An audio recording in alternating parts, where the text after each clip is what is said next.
State bank of India. एक कहानी आपके और मेरे जैसे लोगों की। कहानी शुरू होती है एक सुबह से। मैं अपने घर के कोने में बैठी चाय का कप पकड़े बैंक के कुछ काम सोच रहा था। मेरे मन में गुस्सा और शिकायत थी। एसबीआई की लंबी कतारें, उनके कर्मचारियों का रवैया और लंच टाइम के बाद आई जैसी बातें मुझे हमेशा खटकती थी। मैंने सोचा, क्या ये बैंक वाकई हमारी जिंदगी आसान बनाता है? लेकिन आज मैं आपको इस गुस्से और शिकायत के पीछे की कहानी सुनाने वाला हूं। ये सिर्फ बैंक की नहीं, हम सबकी कहानी है। जब मैंने इस कहानी की शुरुआत खोजने की कोशिश की तो मैं सीधे 218 साल पहले चला गया। वो 1806 का साल था जब अंग्रेज भारत पर हुकूमत कर रहे थे। भारत के लोगों के लिए वो केवल विदेशी शासक थे, लेकिन उनके लिए देश पैसे कमाने की मशीन था। उस समय अंग्रेजों ने बैंक ऑफ कलकत्ता की स्थापना की, पर इसे खोलने का मकसद, ये जानकर मैं खुद हैरान रह गया। ये बैंक अंग्रेजी हुकूमत को फंड देने और युद्ध लड़ने के लिए पैसे जुटाने के लिए शुरू किया गया था, और इसी पैसे से उन्होंने हमें भारतीयों को ही हराने की कोशिश की। 1799 में टीपू सुल्तान के खिलाफ युद्ध जीतने के बाद अंग्रेजों ने यह समझ लिया था कि उन्हें एक मजबूत आर्थिक व्यवस्था की जरूरत है। बैंक ऑफ कलकत्ता के जरिए वे अपने सैनिकों की तनख्वाह, हथियारों की खरीद और युद्ध खर्च मैनेज करते थे। बाद में इसे 1809 में बैंक ऑफ बंगाल का नाम दिया गया। सोचिए, एक ऐसा बैंक जो हमारी आजादी की आवाज को डुबाने के लिए बना था, आज हमारे देश का सबसे बड़ा और भरोसेमंद बैंक बन चुका है। इसी दौरान अंग्रेजों ने 2 और बैंक बनाए, बैंक ऑफ बॉम्बे और बैंक ऑफ मद्रास। इन तीनों बैंकों को प्रेसिडेंसी बैंक्स कहा जाता था। इन बैंकों को नोट छापने का अधिकार मिला, लेकिन इसका फायदा सिर्फ अंग्रेजों को मिलता था, और हमसे तो सिर्फ टैक्स लिया जाता था ताकि उनके बैंक और युद्ध मजबूत हो सके। लेकिन फिर एक दिलचस्प मोड़ आया। भारतीयों ने भी अपने खुद के बैंक खोलने की कोशिश शुरू की। रविंद्रनाथ टैगोर के दादा द्वारकानाथ टैगोर ने यूनियन बैंक शुरू किया, पर अंग्रेजों की पॉलिसी और दबाव की वजह से यह बैंक ज्यादा दिन नहीं टिक पाया। सोचिए, कैसे अंग्रेज हमारी आर्थिक आजादी को भी खत्म करना चाहते थे। फिर आया 1921 का साल। अंग्रेजों ने इन तीनों प्रेसिडेंसी बैंकों यानी कि bank of Bengal, bank of Bombay और बैंक ऑफ मद्रास को मिलाकर इंपीरियल बैंक ऑफ इंडिया बना दिया।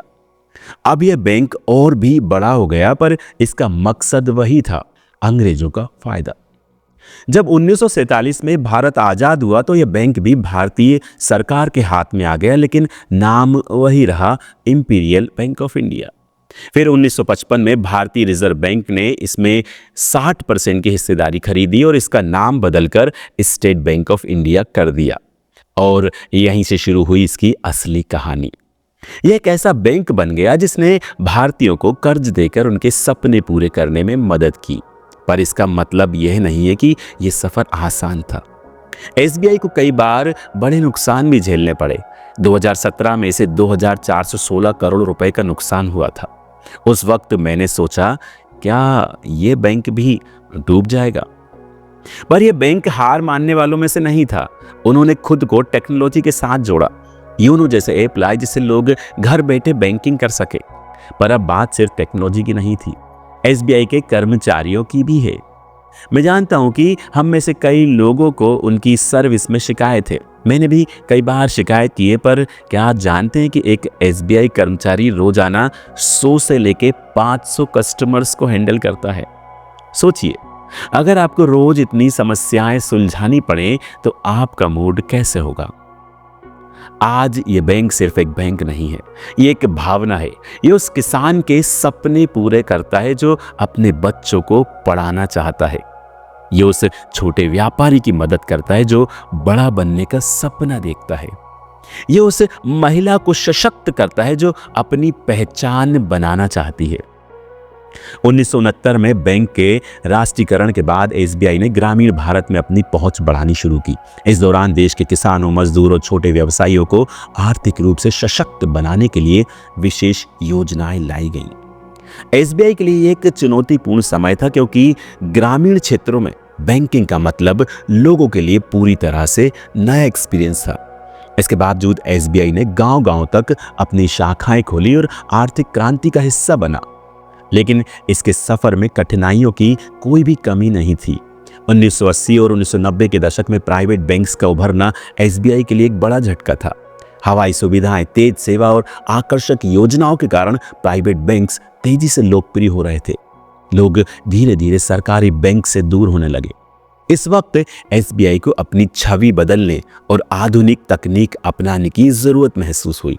2000 के दशक में एसबीआई ने तकनीकी सुधारों पर ध्यान देना शुरू किया। यह वो दौर था जब इंटरनेट बैंकिंग की शुरुआत हुई। एसबीआई ने अपने डिजिटल प्लेटफॉर्म्स लॉन्च किए और ग्राहकों को घर बैठे बैंकिंग सुविधाएं प्रदान की। हालांकि इस प्रक्रिया में समय लगा, लेकिन धीरे धीरे एसबीआई ने अपनी पकड़ मजबूत कर ली। एक अहम मोड़ आया 2017 में, जब एसबीआई को सबसे बड़े नुकसान का सामना करना पड़ा। बैड लोन की समस्या इतनी गंभीर हो गई थी कि बैंक के भविष्य पर सवाल उठने लगे। विजय माल्या और नीरव मोदी जैसे डिफॉल्टर्स की वजह से एसबीआई को भारी नुकसान झेलना पड़ा। इसके अलावा प्राइवेट बैंक्स के बढ़ते दबाव ने एसबीआई को नई रणनीतियां अपनाने पर मजबूर कर दिया। इसी दौरान अरुंधति भट्टाचार्य की अध्यक्षता में एसबीआई ने खुद को नए सिरे से खड़ा किया। बैड लोन को कम करने और बैंकिंग को अधिक ग्राहक केंद्रित बनाने के लिए बड़े बदलाव शुरू किए गए। योनो ऐप की शुरुआत हुई, जिसने डिजिटल बैंकिंग का चेहरा बदल दिया। अब ग्राहक बिना बैंक जाए अपने सभी काम घर बैठे निपटा सकते थे। एसबीआई ने न केवल ग्राहकों को सुविधा दी, बल्कि सामाजिक जिम्मेदारी निभाने में भी कोई कसर नहीं छोड़ी। किसान क्रेडिट कार्ड, महिला उद्यमियों के लिए विशेष योजनाएं और शिक्षा लोन जैसे पहल ने इसे एक सामाजिक बैंकिंग संस्था का रूप दिया। हालांकि एसबीआई की चुनौतियां आज भी खत्म नहीं हुई है। आज जहां एक तरफ डिजिटल फ्रॉड और साइबर सिक्योरिटी जैसी समस्याएं हैं, वहीं दूसरी तरफ प्राइवेट बैंक्स के साथ प्रतिस्पर्धा भी बढ़ रही है। एसबीआई के कर्मचारियों पर काम का दबाव भी एक बड़ी समस्या है, जिसे हल करने की जरूरत है।